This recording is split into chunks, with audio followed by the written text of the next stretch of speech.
Here at Gaston's Great, we like to call Bountiful Blessings the Chick-Fil-A of food pantries. They are extremely dedicated and passionate about providing nutritious food to those in need. Originally released in August of 2021, Dr. Rodney Freeman and Cathy Young joined us in the studio to give us the inside scoop on all things Bountiful Blessings.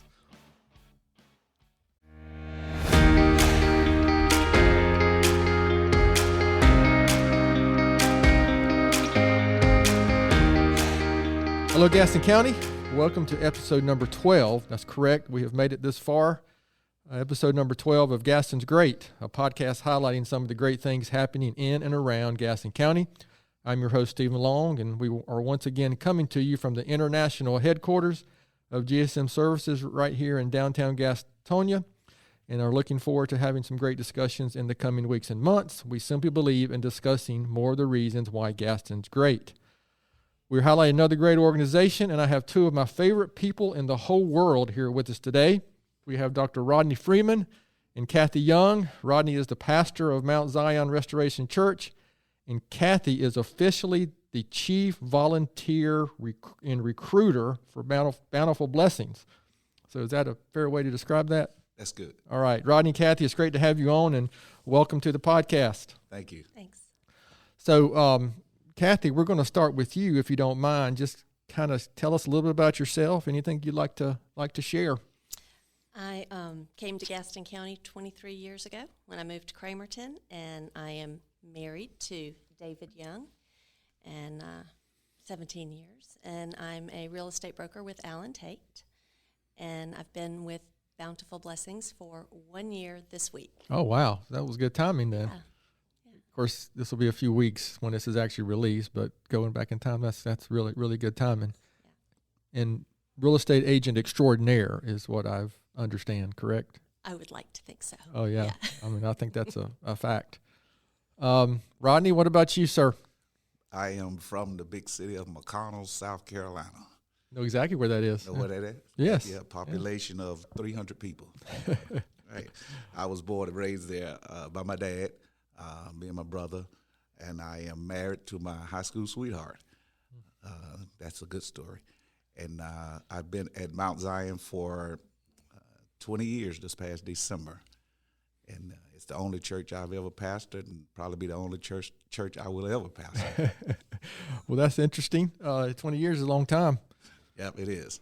I know I'm a Methodist, and we don't put up with that for 20 years. We move them out every 6 or 7 years. And sometimes that's good, and sometimes it's bad when that happens. So we're going to kind of get right into our discussion today, and we may talk about multiple things, but I want to focus on Bountiful Blessings. So Rodney, can you share just kind of how that got started and how you both ended up being so involved with it?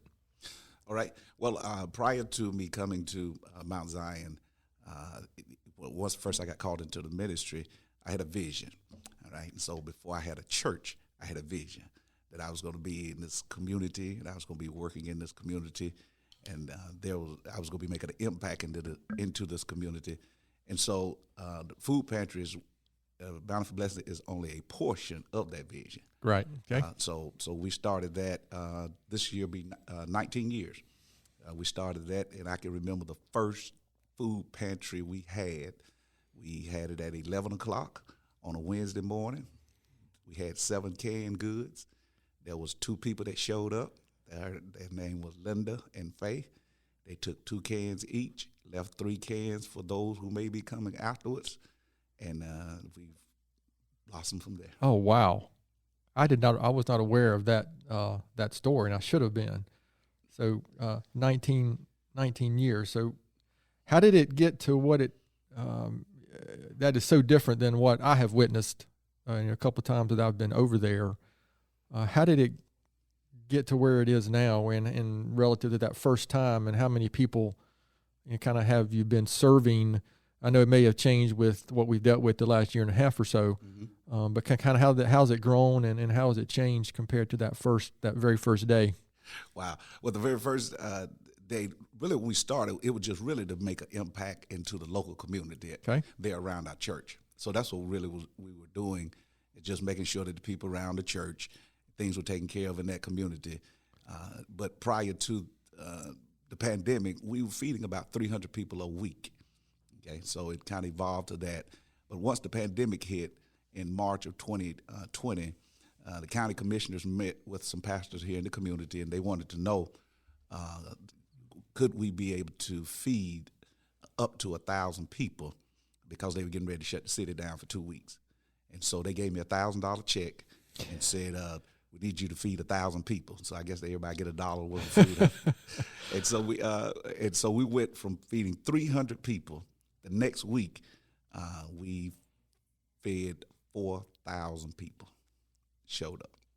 And so throughout this pandemic, it has evolved into something that I never, ever had any idea, dream, vision of, or anything.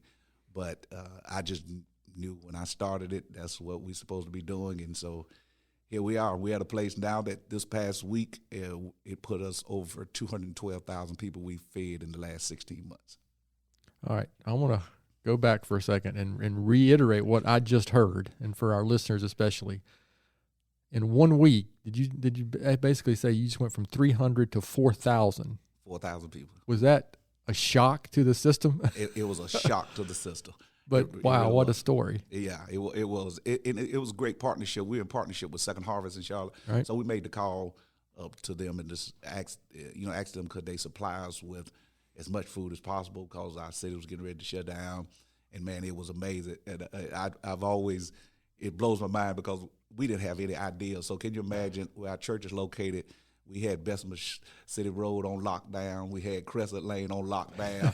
Man, and the police, the story I like to tell, the police, someone called the police and told them, say, man, they got a traffic jam Something's out there. going on. Something's going on. So at the time, Chief Rob that's a good Hilton, description. Something big was going on. Something big was going on. So Chief Rob Hilton called, someone called him and told him that, man, they got a mess over there. And so police come over there. Can you imagine, pull up in our parking lot with the light on?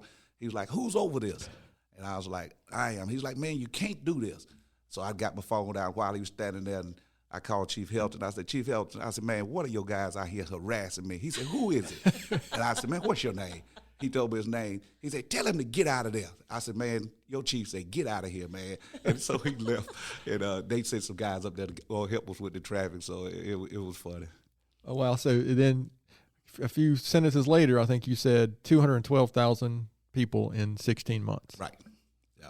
Okay, that's what I call real impact. Yeah, it's a major impact, and still going. I thought things would kind of calming down a little bit, but we're still averaging over 3,000 people right now. So, and just for our listeners who might not know, where exactly is the church located? It's 2311 Crescent Lane, Gaston, North Carolina. Kind of at the intersection of Bessemer City Road and Crescent Lane. Right. Okay.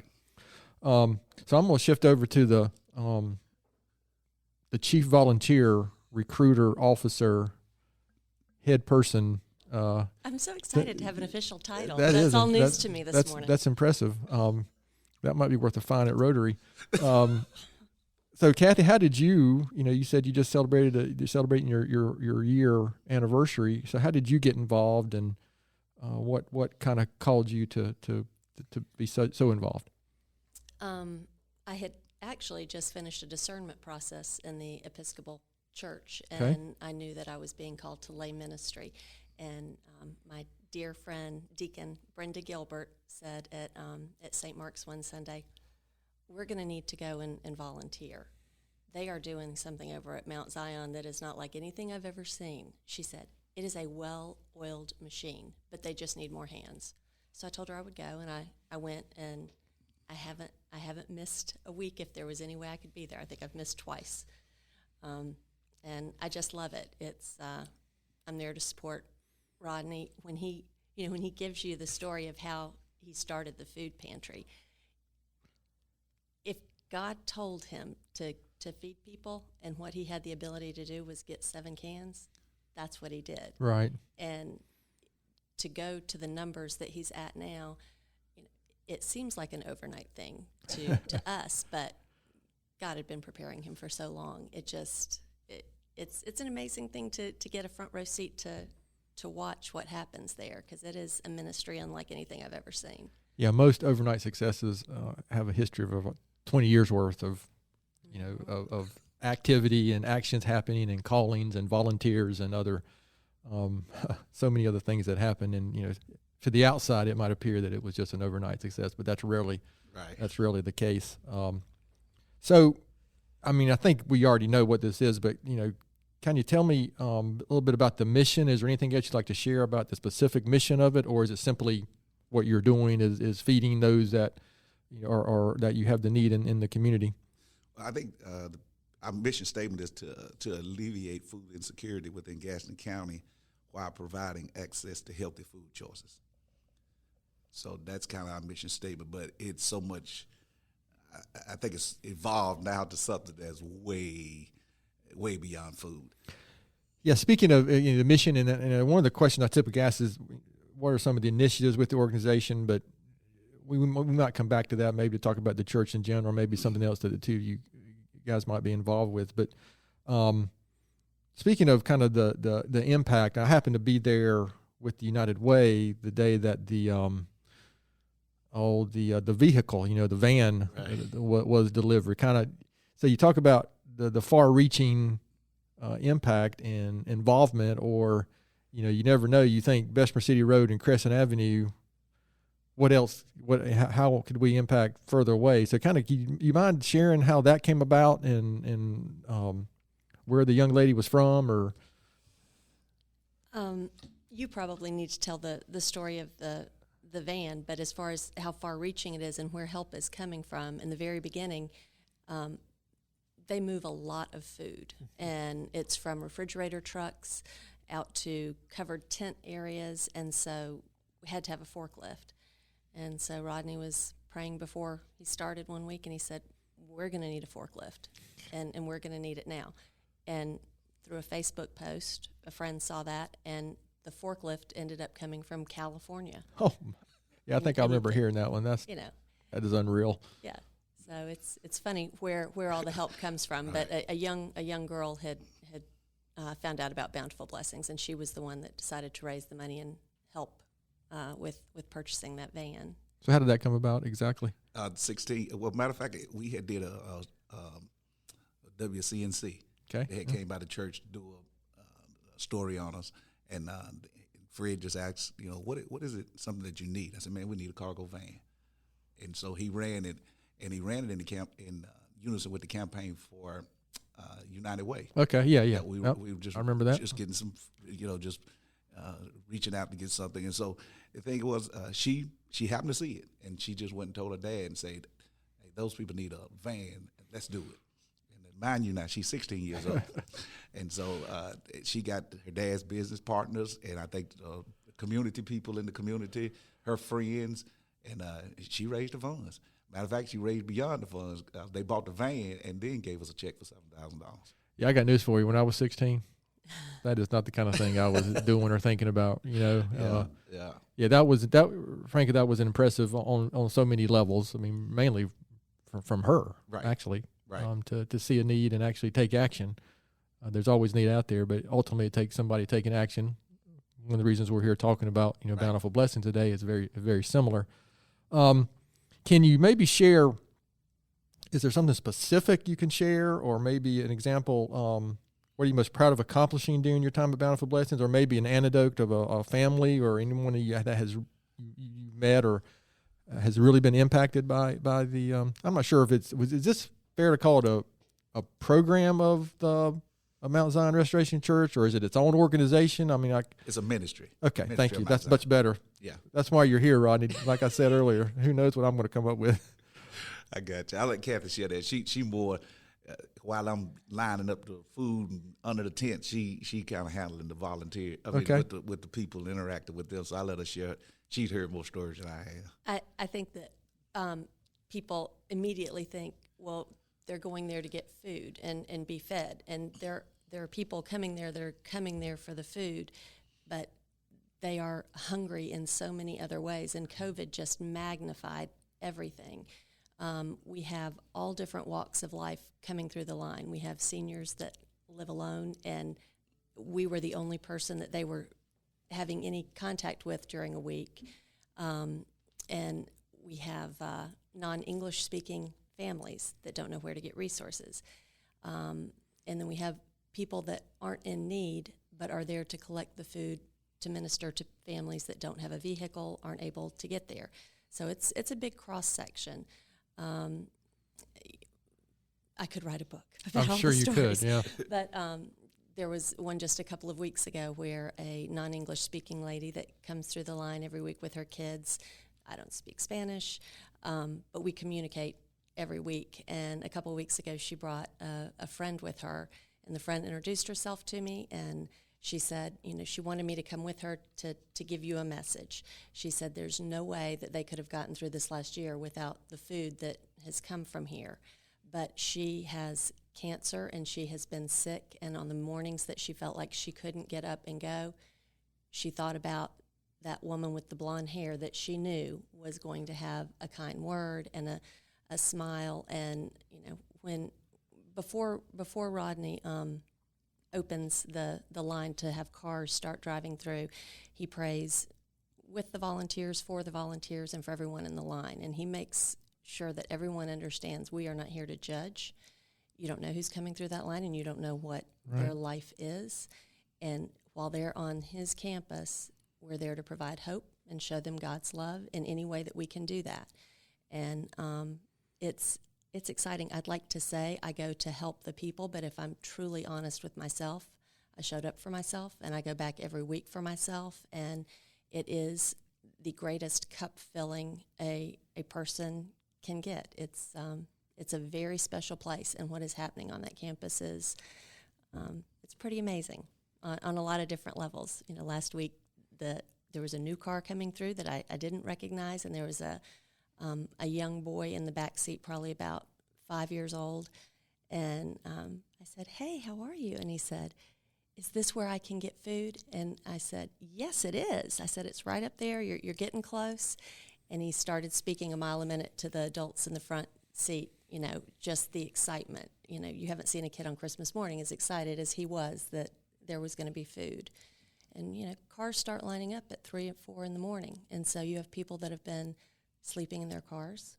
And, of course, we had to change that and ask people to start coming later because they couldn't get school buses through and people couldn't get out of their driveways. But, 100 stories. Okay, that is a lot to unpack right there. We could spend, that might be one we might have to transcript out. That was a couple of things I've learned and through COVID especially is that interaction with others is so important. A good example, getting back to Rotary in person for me was kind of a big deal. Yeah. Also, through my interactions and volunteering with United Way, Rotary, whatever organization it might be, I've learned too that there's always something we don't know, Right. especially when you're dealing with individuals. And that has been a really good lesson for me that, to your point about, when they're on that campus, we're there to serve them, you're there to serve them and not judge them and give them a place of hope. Hope is just a terrific word, and I love talking about that. But there's always, and frankly, whether it's in business, whether it's at your church, whether it's at a organization like this or anything, there's always something you don't know. But we'd like to think we know everything, right? Right. So after that, Cathy, maybe we should just stop the podcast now. I don't know if we could go any further with something, but of course we're going to keep going. So I love this next question, and again, we basically already answered it, but I'm going to ask you anyway. Can you kind of both maybe start with you, Rodney? Can you share in your own words, why is Gaston County better because Bountiful Blessings is here? Wow. I think one of the things it started out as food, but I think it's so much bigger than food now. Okay, and I think one of the things with what the food pantry has done for me and what I see, there's a diverse of people who show up on that campus that if it was not for that food pantry, they wouldn't even know each other. Okay, and so the thing is, what it has done is it has caused us to be able to interact with one another that in a way that we would have never, ever. Because I think interaction and volunteering and helping, it kind of helps us to be able to have some conversation that where it helps us in other areas of life. And so while, we had the incident with Tony, while that was going on at Tony's Ice Cream, we were still over there on Thursday, Right. Interacting, building bridges, getting to know one another. And nobody talked about that, but they always talked about the Tony thing. And so I would share with them is that, listen, there's, the situation going on here, but look at over what's happening right here. Right. We never would have. You got diverse of people from different race, economic status, religious backgrounds, all of that over there, every Thursday, and look forward to it, excited about it, and have not had a problem, have not had nobody get sick or anything the whole time. And so I think it's better because it's the one place where I can truly say that it looks like heaven. Yeah, there's no question when I was over there that the diversity of the volunteers was encouraging. Right. And I think for me personally, that's the majority. Let me be clear, there's always exceptions, but that's the majority of what really goes on around Gaston County and frankly in the country as a whole. But, that's not, what's the phrase, the news isn't looking for that typically. No. So credit to WCNC for taking the time to come, take a look at what's going on over there in West Gastonia. There's a lot of good things happening in West Gastonia, in downtown Gastonia. It is. In our business specifically, we're intentionally in downtown and West Gastonia. We've had opportunities to move, but we are intentional about staying there. So I appreciate you sharing that. Cathy, would you have anything to add to that? That could top that? No, I think he got it all. It's kind of a question I normally ask. How do you envision this organization or this ministry and looking 5 to 10 years, but in the future, I think this is one of those where it'd be nice if it wasn't needed. Right. But what do you, maybe not 5 or 10 years from now, but just in the future, how do you see this? Maybe thinking back to where it was that first day to today, how do you kind of envision it looking in the next few years? Okay. So this right here is my plug I want to put in. Okay. All right. So there's a building on Shannon Bradley Road, 1520 Shannon Bradley Road, that we are pursuing to purchase. And the reason we're pursuing to purchase it is because Bountiful Blessings has overtaken our campus at the church. Okay, so we need a facility. Okay, so what this looks like to me in the next 5 to 10 years, it looks like from the perspective of that we'll have the food pantry there. Okay, not only the food pantry, but we'll have a homeless care. And what I mean by homeless care is this: it'll be a place where homeless can come and wash their clothes and take a shower. Okay, in this facility.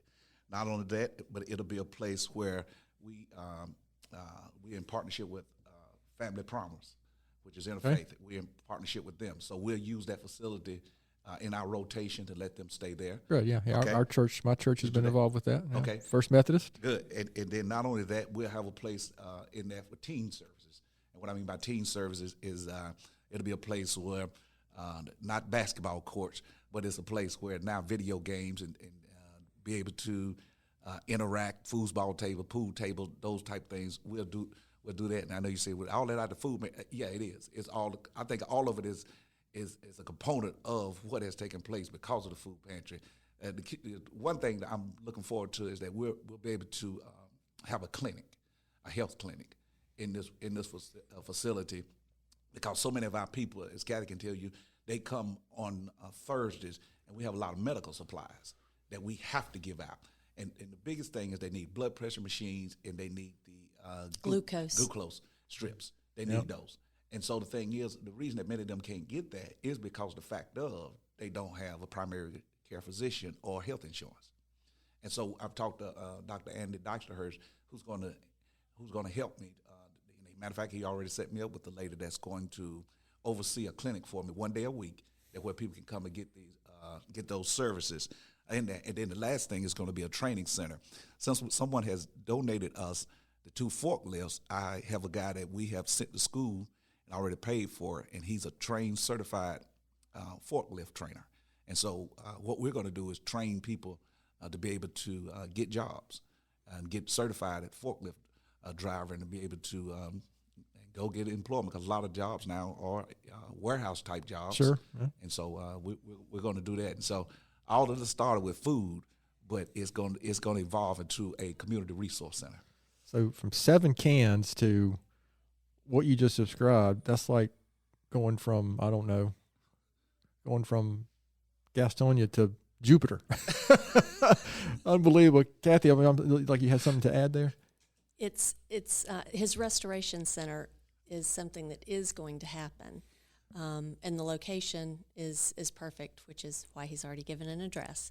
But a lot of these things that will happen at the Restoration Center, he is already doing at the church. So it's not just food. We should have said a lot of things happen in that line while people are waiting. Right. We've done COVID vaccines a number of weeks. There's NC Works. He has them come out with the information, and they are going from car to car saying, are you looking for a job? Do you know someone that needs a job? Do you need training? We can help you with your resume. These are all free services. And there have been people that get job placement, and they'll come back the next week and let me know we got the job. Well, maybe I should be standing in that line with some business cards. You come out and recruit. I know you're hiring. We are. I know. Yes. We've had Habitat for Humanity out, and they've done the applications for people to get housing. We've done the forklift training. We have Contegra's come out. The health department comes out. There have been opportunities where medicines are given out. Right.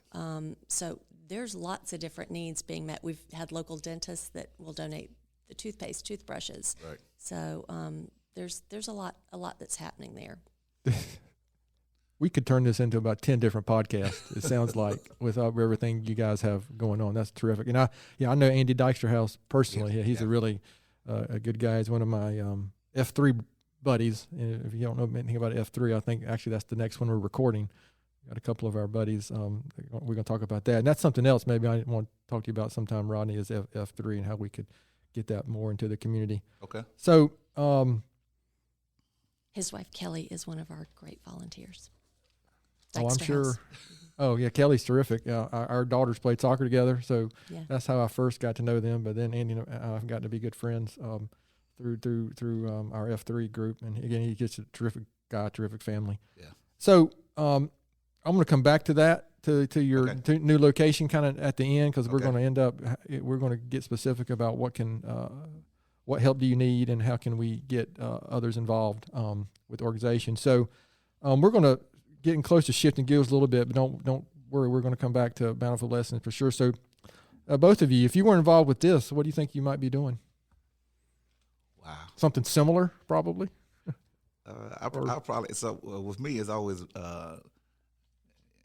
got to be something with people, because I absolutely love people. But if I probably wasn't doing this, to be honest with you, I'd probably be a salesman. Okay. I absolutely. That does not surprise me at all. Yeah, whatever you're selling, I'm ready to buy right now, Rodney. Yeah, I'll be a salesman. I absolutely. I just love haggling. If that makes sense. Okay. We need a residential. We're looking for a residential salesperson right now. Well, you know what? In some ways, to go from 7 cans to what you've got now, there has to be a little of that going on. Yeah, got to be some negotiation. Yes, it sure does. Yeah, I love it, man. I absolutely, I just love it. I'd be probably selling something while being a community, activist or something, because I love people, and I just love to see people on the margins of life come up. Oh yeah, ultimately that's a big part of what it's all about. Yeah. Cathy, what about you? Something mission related. We have a homeless crisis in Gaston County, and that's something that I'm really committed to improving, getting people off the streets and into homes.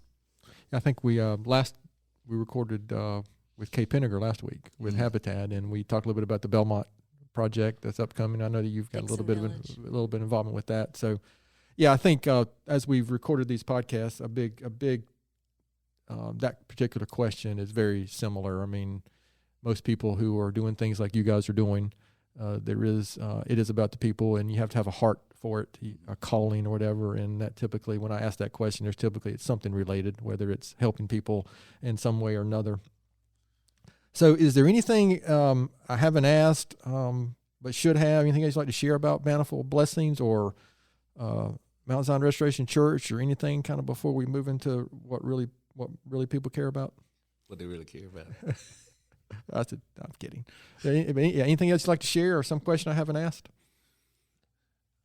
There might not be. No, I would just really love to encourage people to come out and volunteer. Okay. I was taking a step back and looking last week, and on the line, passing things out, we have a medical doctor right next to a woman who has been coming through the line for the last year and wanted to give back. And Miss Ruby showed up early in the freezer and worked hard with me all day. And, then we have a business owner, and then we have a retired person, and it is all different colors, sectors of life, yes, social status, and you can't tell who's who, and the connection and the camaraderie that happens there is something that I don't know where else you could get it. There's so many unintended positive consequences often for things like this. And you made a point earlier when you went on your discussion that we have to write down and record and make part of history. That was so good about, it's also okay to, you mentioned that part of it's going out there for yourself, you know what? And it's okay to feel that way. I mean, if you're, I don't know, have any care at all for humanity, it's okay to feel good when you're helping others. Yeah. That's just a natural effect when you're doing something positive. Steve, I like to share this story as well, this quick story.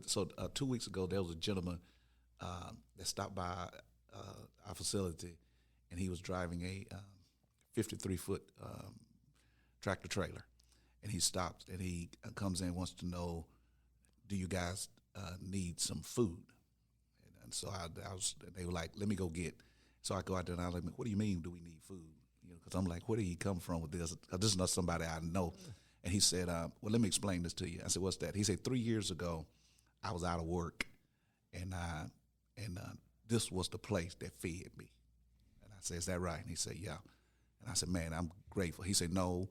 He said, I just had a load of, chips. He said, I took these chips to drop them off. And he said, they rejected the load because the UPC was wrong on them. I said, okay. And he said, when I was coming back, he said, the first thing that thought to my mind, he said, because I called the dispatch and asked him, said, they rejected the load. What you want me to do with it? He said, take it and give it to somebody. And he said, the first person I thought was, 3 years ago, you fed me. This was a chance for me to come back and give you something. And so he had he came out there and dropped off 14 pallets of chips. Wow. And but just to think about that, and I've never seen the guy, but he just said 3 years ago, he said, I had to come through this line because I lost my job. Reaping what you sow, right? Right. That's right. That's a terrific story. Yeah. So you kind of maybe already answered this, but what advice would you give someone wanting to get involved with an organization or a ministry like this, or a church like yours, or anything that you're involved with as well, Cathy? What advice would you give? Besides, get up and go do it. Just show up. Show up. If it's in the summer, you're going to want to wear shorts, and if it's in the winter, you're going to need an extra scarf, and if it's raining, govern yourself accordingly. Suck it up. But just come. Well, it's and people think, well, I have a bad back, I can't help. There are things. We need as many hands as we can get, and there are things for everyone to do. If it was perfect number of volunteers on a typical Thursday, what would be that perfect number? What about probably about 55?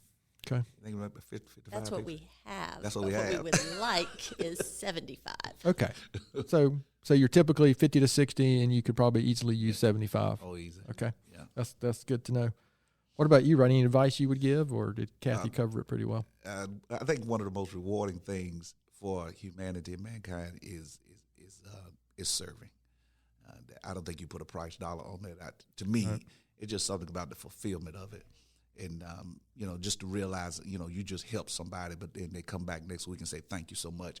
And I think so many times we look at from the negative perspective, you're going to always have one or two people, maybe try to take advantage. But for the most part, you got to realize for a person to swallow their pride, to come and get on the line, wait an hour to get food, they need that food.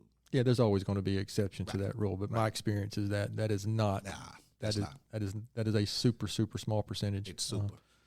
So listen, I appreciate you guys sharing that. So now we're going to typically we talk about some pretty heavy things on this podcast, but for the most part, really positive. And this is kind of uplifting. But we're gonna shift gears here for just a couple of minutes and talk about the things that people are really interested in.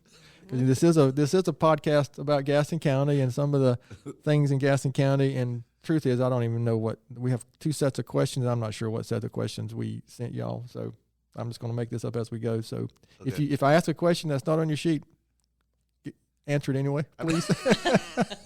All right. So I'm going to start, Cathy, with you. Favorite Tony's ice cream flavor?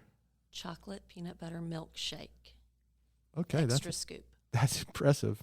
And that was like, I got this exactly. Non-negotiable. That's it. Rodney, what about you? Lemon. Lemon. That's mine.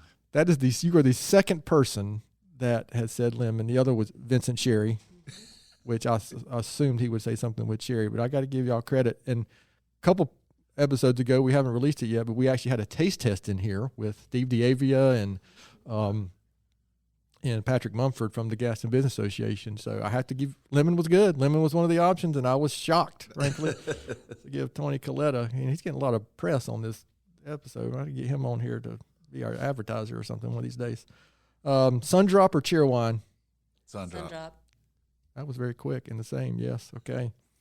Do you prefer Eastern or Western North Carolina style barbecue, Rodney? Western. You were the man. Kyle Fletcher's. Okay, that's Whatever Kyle Fletcher's is serving. that's pretty much Western. Yeah, that's Western. Yeah. How about a favorite local restaurant? Mayworth. Mayworth's good. Yeah. It's funny. With the Cramerton connection. I was going to say Dolphers, which is right next door to Mayworth. Yeah. Both great places. Cramerton getting the shout out. Downtown Cramerton. I've been to both. Yeah, they're really good. Favorite outdoor activity or place to visit here in Gaston County? Playing golf. Oh, I did not know that you were a golfer. You're a scratch golfer. No, I scratch. That's good. Yeah. Yeah, not a scratch golfer though. Yeah, but that's my favorite outdoor activity. Okay. I got to come back to Cramerton again and say Goat Island.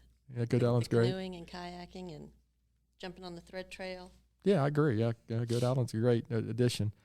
So here's a question. Being an NC State guy, I have to throw this question in there just because we get sick and tired of hearing about UNC and Duke, and so Right. I'll throw it in here. UNC Duke or NC State?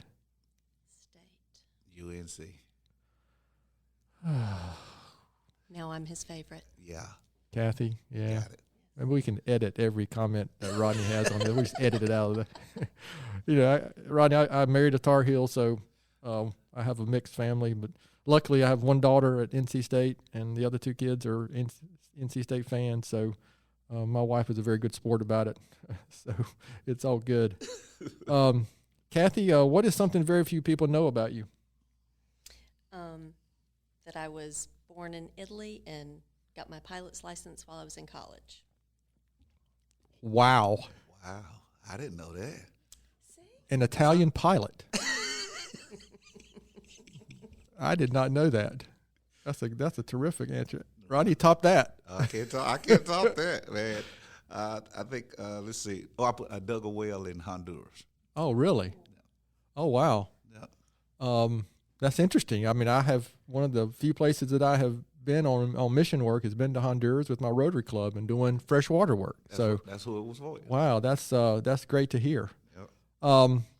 Rodney, how about a recent book or article or blog or something that you've read or something you would recommend to the listeners? Oh, I'd recommend, this is my favorite all-time book, Good to Great, Jim Collins. Jim Collins, yes. The BHAG. Yeah, that changed my life. That's a great book, and it's one that we have in our library here, and one I've read at least twice. And the first time I was probably too young to really grasp it, but later on in my business career, that is a terrific recommendation. Kathy, how about you? The 100-Story Home. It's by Cathy Izzard out of Charlotte, and it's about solving the homeless situation in Charlotte. And it's an awesome book. 100-Story Home. Okay, and what was the author's name again? Cathy, Kathy, Izzard, Izard. Okay, great. We will make sure to find that. Do we put the book titles in the show notes? Okay, sorry.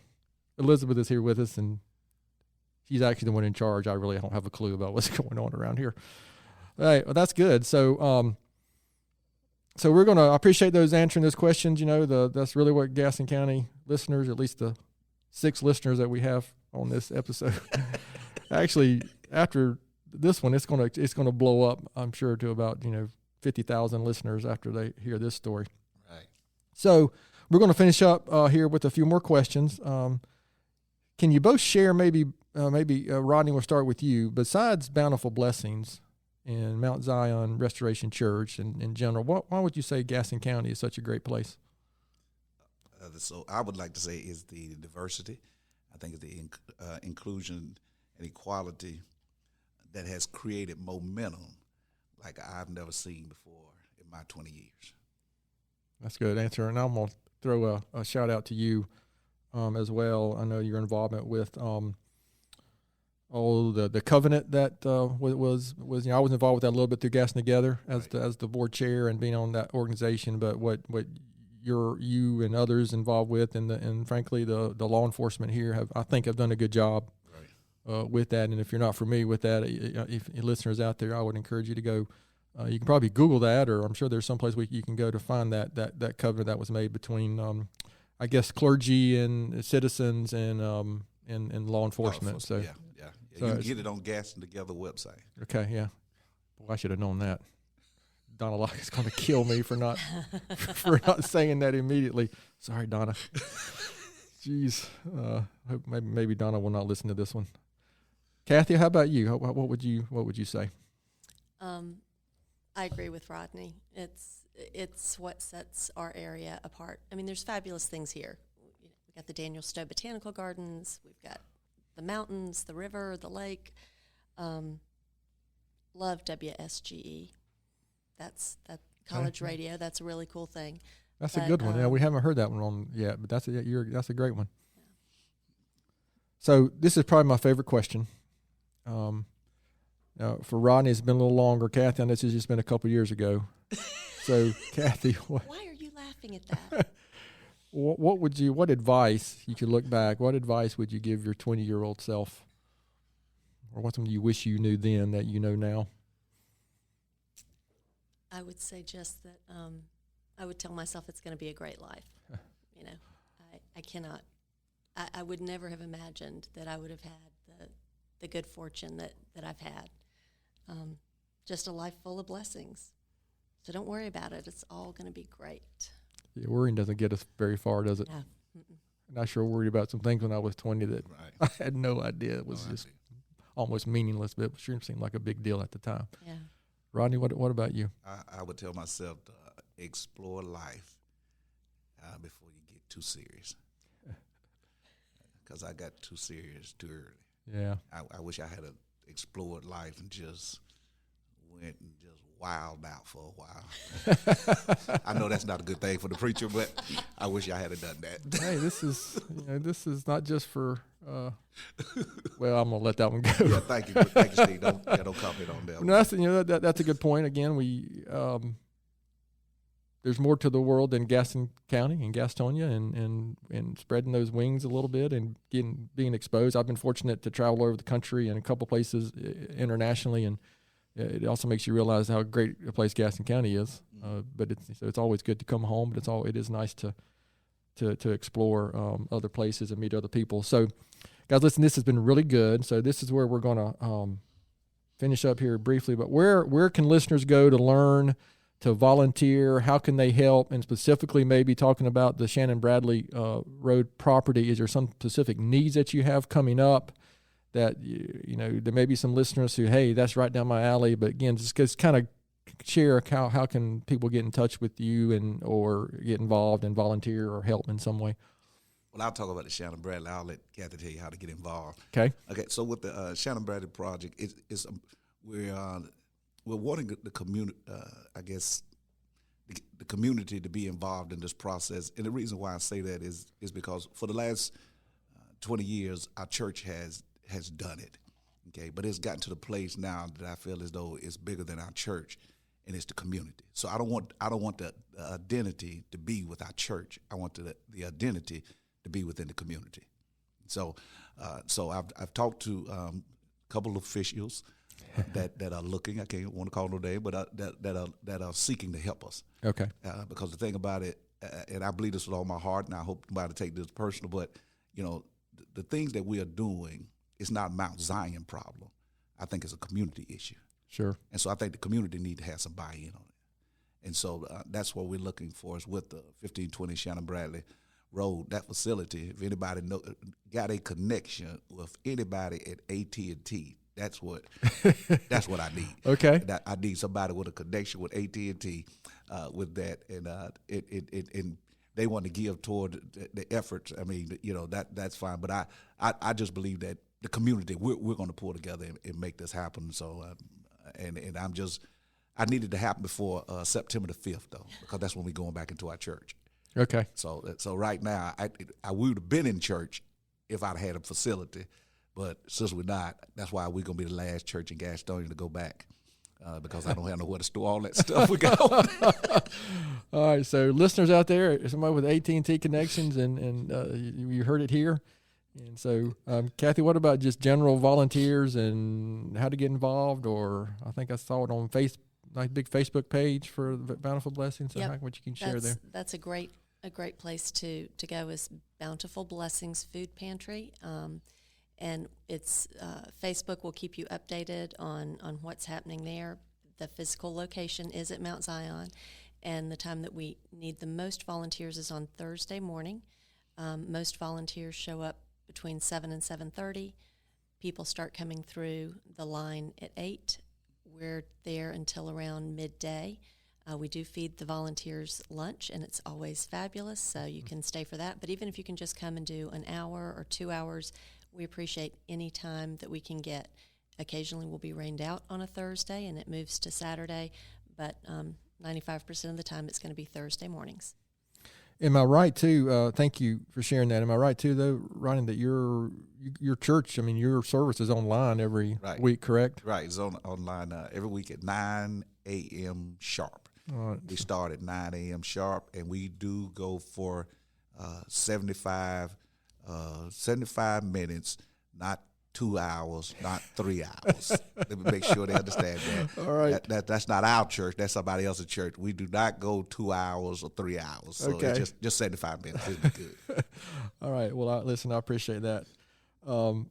If this isn't the most listened to episode, I will be stunned because this has really been good. And I can't thank you guys enough for your time this morning. So we're going to finish up here, and something that we've been doing on these podcasts is I try to have my own book recommendation and maybe finish up with a quote or thought of the week. So I decided to go old school with what I call a personal development classic, maybe the all-time classic. It's How to Win Friends and Influence People by Dale Carnegie.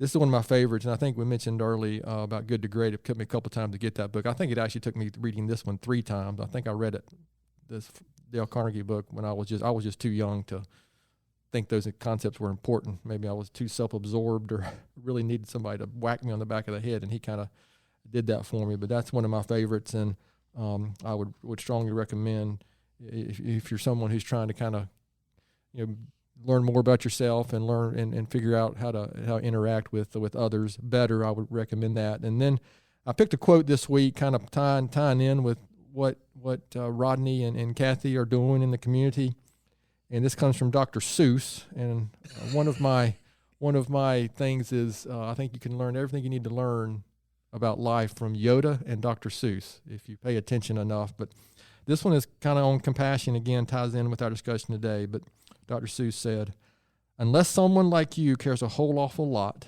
nothing is going to get better. It's not."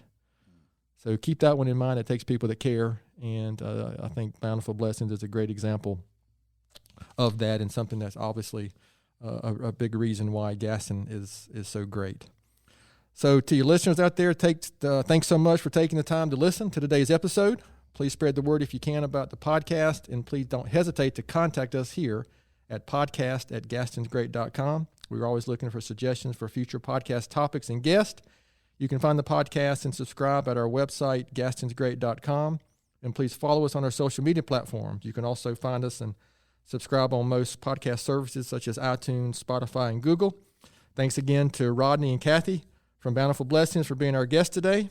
Gaston's Great is produced and brought to you by Amy Anderson and Elizabeth King from GSM Services and edited here locally by the Sumner Group. I'm your host, Stephen Long. Thanks again for hanging out with us, and please keep coming back to hear more reasons why Gaston's great.